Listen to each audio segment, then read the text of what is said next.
Kwale Nkosi, Nhlonishwa. Ngiyaphila mphathi. Siyaphila njani manje? Hayi asibonge. Indaba ezithi angiqale la waqala khona nawe owakwenza. Waya ebantwini emva kokuthi ubone ukuthi ikomiti lamaphoyisa alenzanga ngendlela efanele. Angiqale ngokuthi ngicele ebantwini base South Africa indaba ezithi futhi ngithatha ithuba lokuthi ngibabongele ekubeni nesibindi esingaka. Thatha umndeni wakho, thatha ifreedom yakho uyifake kule nkinga engaka. Cabanga ukuthi nathi sibasha la eParliament sithole sikuleso simo leso sokuthi uma sidibana nezinto siyibuze ukuthi ngabe sizela isalary la eParliament noma sizela ukuzothi izwe lakithi ngalishintshe ngeinqumo esizithathayo. Ngithi angiyibongele kakhulu Nkwale Nkosi South Africa. Ngicabanga ukuthi uhleli lapha uyona ingelosi futhi awuyena umuntu owenze ukudlula abanye kahle. Kodwa okwenzile kuyisiqalo sokushintsha izwe lethu ukuze lithathe i-direction right. Siyabonga ndaba ezethu. Ndimali. Sibonga. Ngifuna ukuthi ngicele ke baba uMkhwanazi ukuthi iSouth Africa nama ngibuyele kuyo ngiyokhala kuyo. Ngoba sekunenginqumo engiyithathile nezinto engizenzile zisifaka enkingeni futhi ezifaka ukuphila kwethu engozini. Umehluko kweyiko lokuthi angigadiwe njengoba ugadiwe wena. Kodwa sizokujika sofela khona.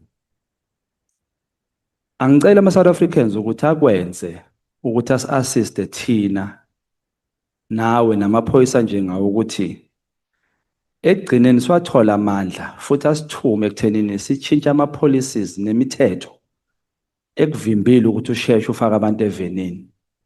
Ngoba ngibonile ukuthi kuyi-constitution Samuel la ivimba khona ukuthi la ngabe sowungenile uqedile kodwa kubuye ukuchitha isikhathi kusibambezele. Ngiyakuthembisa ukuthi masingathunya kwale Nkosi abantu nabangalalelisisa kahle kahle sokwenza lokho. Ngoba uma sisuka la siyobhala i-report futhi siyobhala ama-recommendation to iParliament ukuthi lithathe inqumo. Angicele nje ama-South Africans ukuthi asibukelele. Kwale Nkosi igama elithi Pravin Gordhan, Johnson, Batoyi, McBride, Sullivan, Padiachi, Khan, uSibiya, Mchunu, uJulius, uGeneral Fan, uSenthumule. Angilungise lapha kuJulius mhlambe kuzozwakala kabi uJulius Mkhwanazi.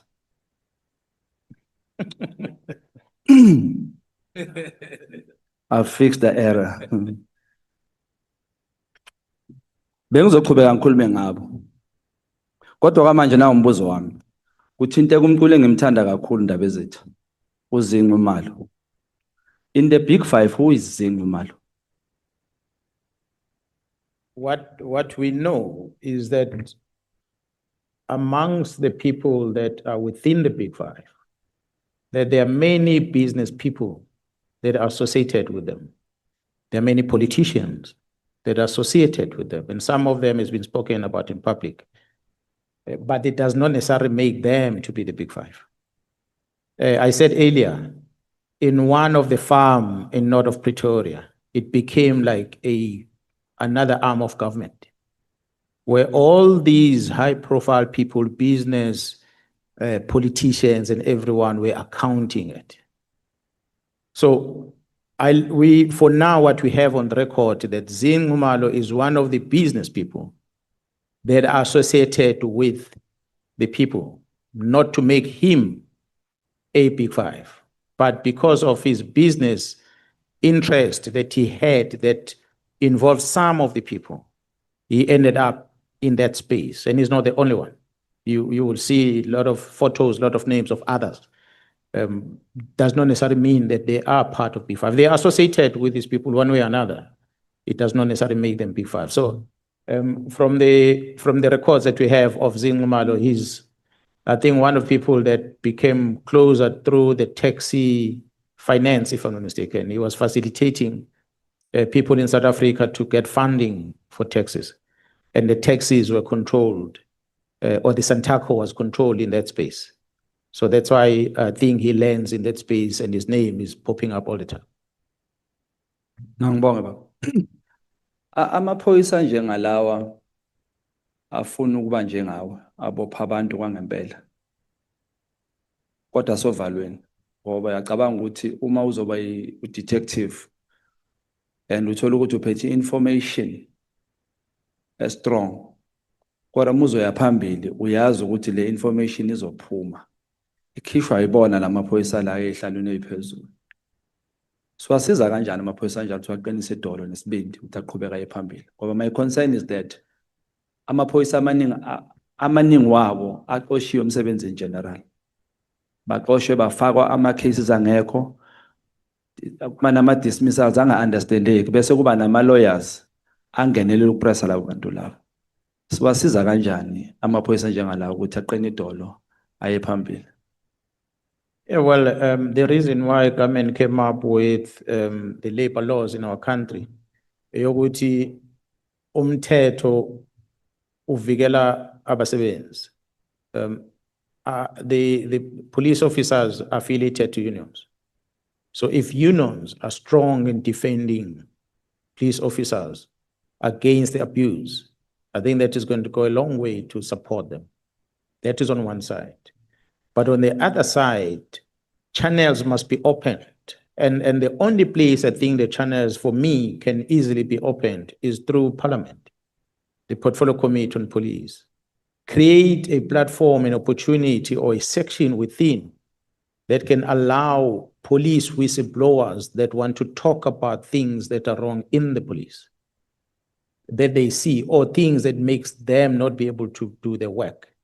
But it must be an organized structure in such a manner that is going to receive complaint and be able to investigate these complaints and find them to be legit and be able to then take necessary action. They can take action by making reference to IP to investigate such behaviors, reference to the IDEC to investigate such behaviors, or in many other structures. But if the individual committee members are going to be receiving calls from police officers and they don't investigate, you write a question in Parliament that goes in, it's not a solution. The question in Parliament will not solve the problem of a police officer. So we as senior managers might be doing something wrong that the junior member is aware of, but is afraid, as we are saying, to speak out because it's going to be reprimanded. We're going to charge and discipline and dismiss. There must then be a platform, at least in a secured environment, which I think the Parliament might be one of the secured environment, where this police officer is able to dispose of his challenges, because IPID is created for that purpose. But we've seen a number of cases that IPID has in their position where there's no traction in terms of investigation. I don't know the reason. We're hearing of the bad things that IPIDs are doing nowadays, which then creates a doubt about their capabilities. So Parliament must be then the place where one can cry. Presidents have created a complaint structure there, but a complaint comes in, they just dispatch to different departments. What I'm asking for, if we create a structure in Parliament, it mustn't be receiving dispatch. It must be receive, investigate, and then make a referral. Maybe to follow up on that, as parliamentarians, in your view, what is it that we are not doing, Masenzi oversight, that we need to be doing? I think that's a good question, Honorable Chair and members.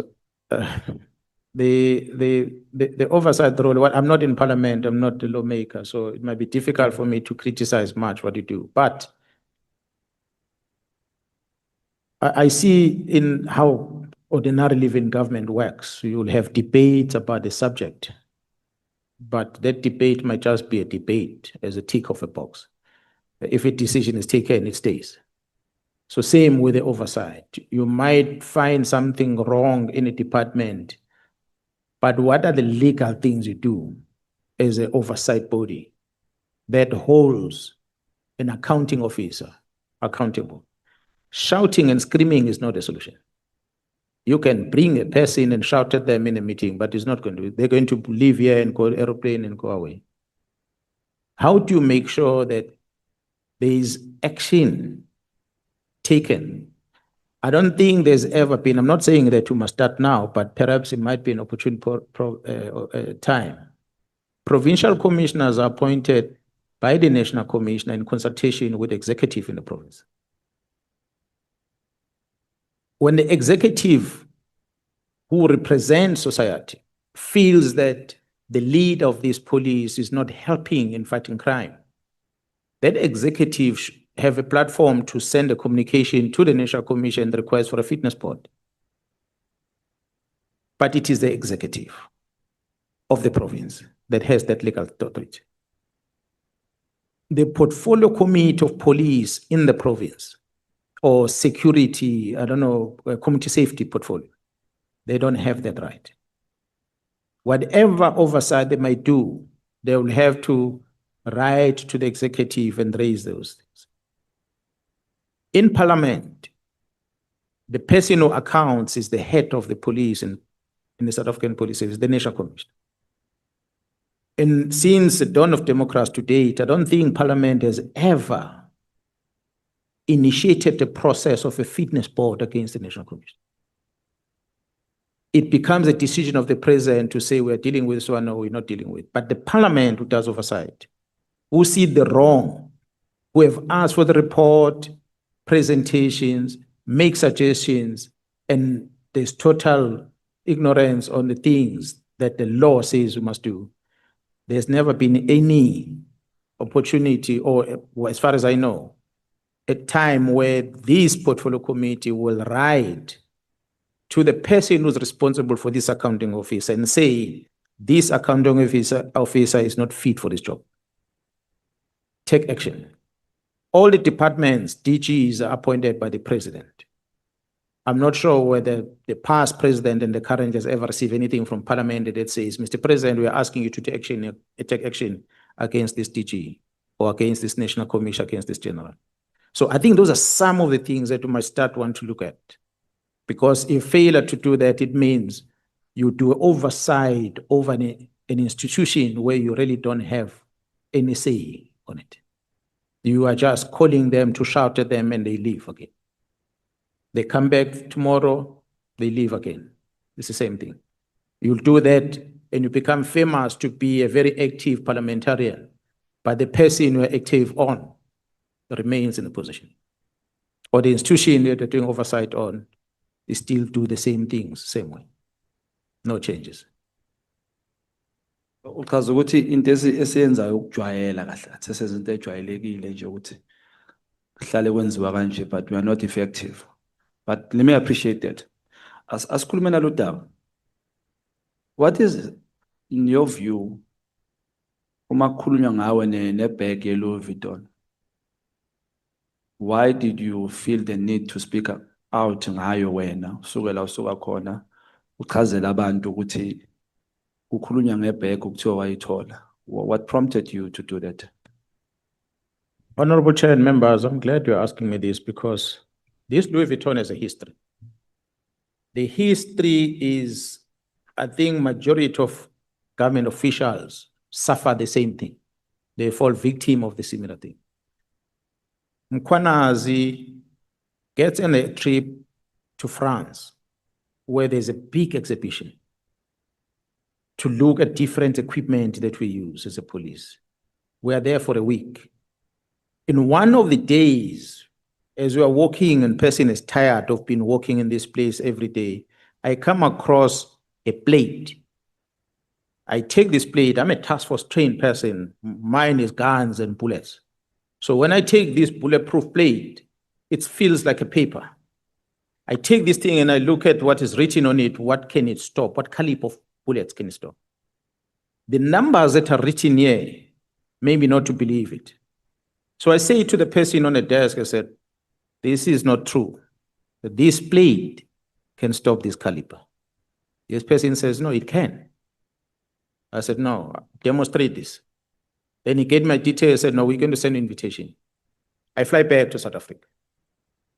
We receive an invitation. I put a report to the acting National Commission at the time, Ms. Patlan, and I said, General Patlan, we went overseas and we saw this. I'm interested to know about this because part of the problem we have in police, is the death of police. They are dying because they are not wearing bulletproof vests. Portfolio committee have been parading us almost every single day. Police officers are not wearing these vests because they are heavy, uncomfortable. And here I am seeing something that is weight of a paper, and they say can stop the same caliber of the weapons that we are protecting our members against. I want to test this. So General Patlane approves that, no, we can go on invitation back to Germany this time, not in France, to where the company is, to go and test. Remember, I'm the task force person, and mine is managing the tactical teams. I'm not a ballistic expert. So I won't be able to go details about what this plate is supposed to have. That's why we have to get forensic people to come with us. A colonel from forensic in Cape Town came with us. So we travel, we go to Germany. In Germany, they take this plate, they put it in microwave with a high temperature degree. They take it after a microwave, they put it in a bucket full of water. They take it from there, they drop heavy object on top of it to mess up with the material of the thing. From there, they put it against the clay. And they ask us, what is the speed of the bullet that we use in South Africa? They load up this bullet and they shoot this thing. 7 bullets goes into it. Not a single one goes through.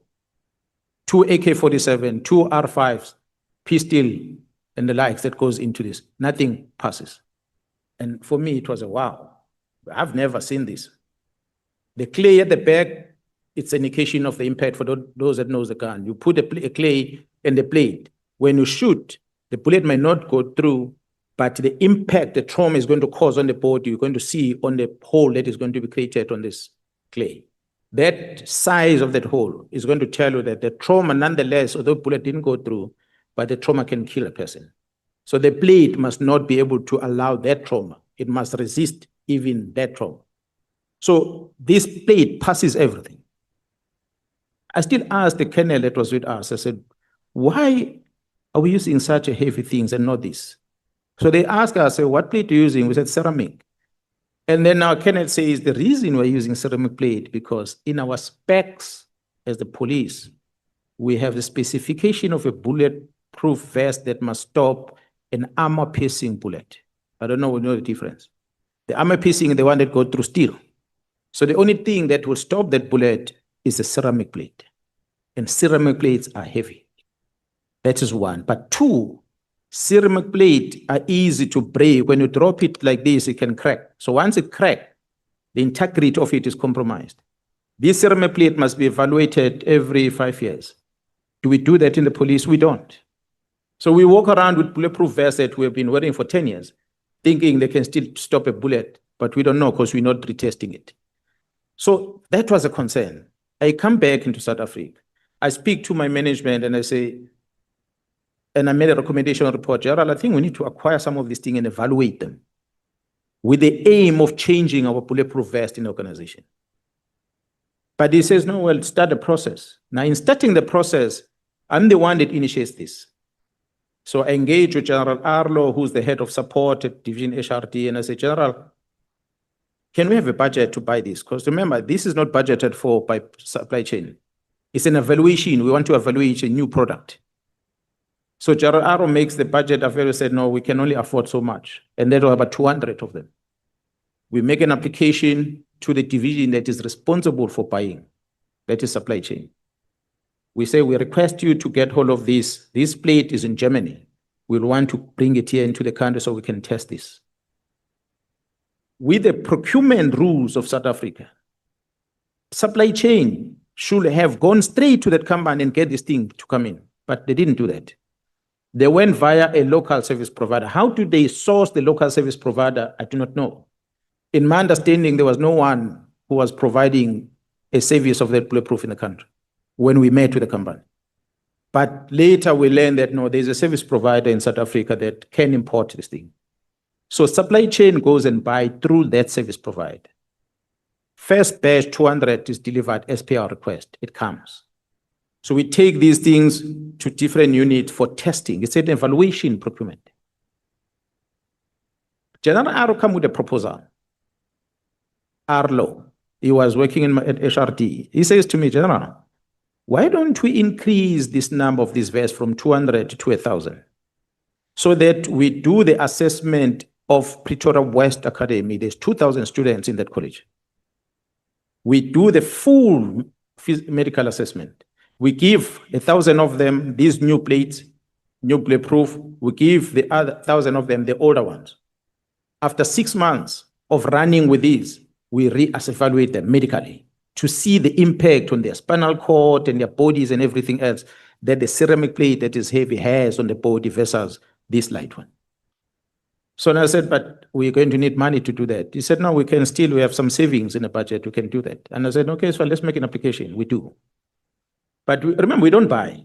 We apply to supply chain. Supply chain wants to source these things, but obviously the head of supply chain must engage with the CFO, which is Gerard Skete at the time. So then they decided, two of them said, but we've already bought this thing and it was beyond the money that we're supposed to buy on quotation, we must buy through tender. Because it's for evaluation, we're able to source it. But the second batch is going to be expensive for us to get it directly. Let's go to Treasury and ask for permission. They wrote to National Treasury. They asked for permission.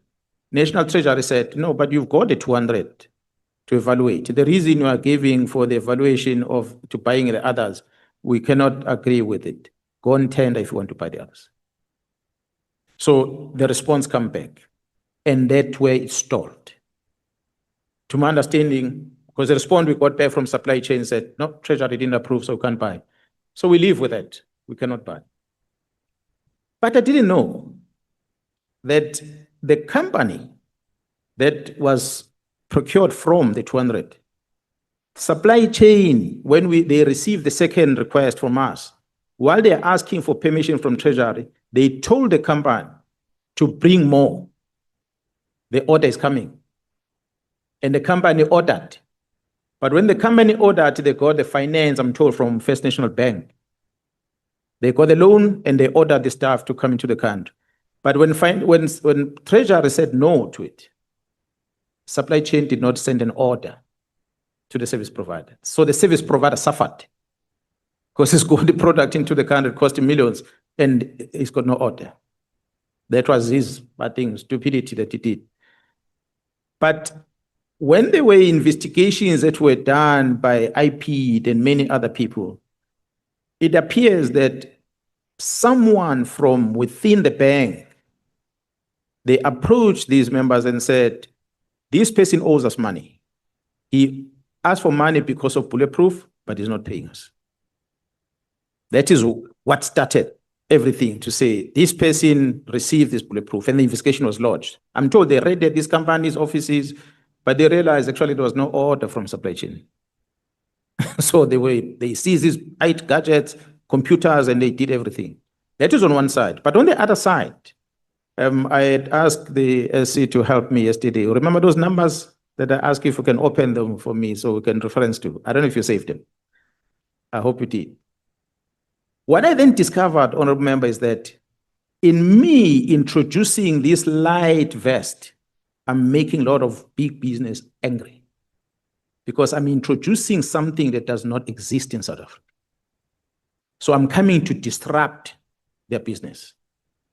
And out of curiosity, then I started investigating to say, we are forced to stick with this ceramic plate, even if it doesn't work for us, for all these years. Who are these people we are buying from? Then I saw the list. I think less than 5 companies or maximum who are solely responsible for giving us bulletproof vests since the dawn of democracy to date. So here's me coming up with something that's going to disrupt them. It's part of why there's this so much attack on me. But fast forward to that initial visit, there's another visit with the National Commissioner to the same exhibit, but we're going to visit the police there, then we pass the same exhibit. When we return from there, because this information now I asked from the National Commission, when we return from there, because there were many of us, one of ours was Brigadier Leon Ras from Forensic. She's the one who was always, when I was in the task force, I was receiving a lot of things that she was buying for research that cost millions of rand without tenders. She's the one who was bringing these things. The drones were the first to have drones bought by her. Cost millions without going through tender because she was doing that job at Forensic. She was with us on that second trip. We were about 5 or 6 of us. On our return, allegedly, from what I hear, is that she received a gift from someone. We are there for a week. When we part ways, you go to the hotel, you don't know what the person does. Others go shopping and this and that. Apparently, she received a gift of a bag, Louis Vuitton. They say it's a clash bag, from what I'm told. She comes back, she declares that. But none of us are declaring anything because we're not getting anything. It is the case based on that to say there were Louis Vuittons that Leon Ras declared, the others didn't declare. So which means that's why Paulo Sullivan will say, I don't know what he did with Louis Vuitton. That means he gave it to his wife because he knows that it was a clash bag, it's a woman's bag that was given to Brigadier Leon Ras. The rest of the men that were there, myself, I know I didn't get anything. So when the story went out, I asked the National Commission, I said, what is the story about this Louis Vuitton? He said, no, they approached him to ask him about it, but there was no Louis Vuitton. To date, nobody has ever come to Mkhwanazi to ask questions about it. But Mkhwanazi is out there in the media. So this goes to show that it was a fight back that I believe come from people that were disturbed on their business. On one side, for honorable members to know, the price of it cannot be the same as the price of a bottle that you buy in South Africa. If this bottle comes from abroad, there's taxes and everything that is going to make the price of this expensive. So it was a given that vest is going to be expensive simply because it comes as a complete unit. I wish I can present it before you so you can compare both. I'll invite the Portfolio Committee of Police to tell us to bring that bulletproof vest, old one, and that we found that site, bring the ballistic report, the member that was there to show the difference between the two. I'm glad today these companies are starting to make the very same light plate, thanks to us introducing that. But I can say to date, we are still on ceramic. So I'll be we are still buying from the same companies. So I'll be wasting my time asking you ukuthi bekune 100,000 kuleyo bag leyo because there was never a bag. So they talk about the clash bag. I don't even 100,000 rand. How does it even get to that clash bag? So you can see it's a story that was just made up. Makes sense. Unfortunately, people that shared with Mr. Paulo Sullivan, he then believed that this is the fact. Thank you so much. Besengizobuza ngoKhan. That must be the last question. Thank you, Chair. No, quick one. Why would General Khan, if there's all these allegations, you as his colleague and seniors, if I may say, maybe it's your senior, I don't know. Why would you and in the state probe such a person on allegations and I'm asking this because I still feel strongly that if he felt that he is innocent of the allegations, he wouldn't come to me. He wouldn't invite me to a certain place to speak to me on a video call. He would be doing exactly what you are doing with the Louis Vuitton issue. In your take, what's that issue? I really don't know. I don't know because he's not working under my command. With all what I know, if he was working under my command, I would have taken action long time ago. But he does not work under my command, so I cannot be able to answer as to why there's no action taken against him. It seems to be, even in this committee, is missing. You know, we find a way of dodging everything. I do hope that the police commissioner will do something drastically this time. General Commander said he has dismissed over 30 members at crime intelligence. But that's not enough. There are many wrong members that are still there. That shouldn't be there. That have been part of the system. So we need to, I think General Khan is one of the richest general we have, maybe more richer than all of you. Walter kulizwe mfoka kwale nkosi asibonge baba Mkhwanazi inkosi kubusise. Thank you so much. We take a break. We come back at 20 minutes to 6. I want to remind you that your staff members want you outside again now. Thank you so much.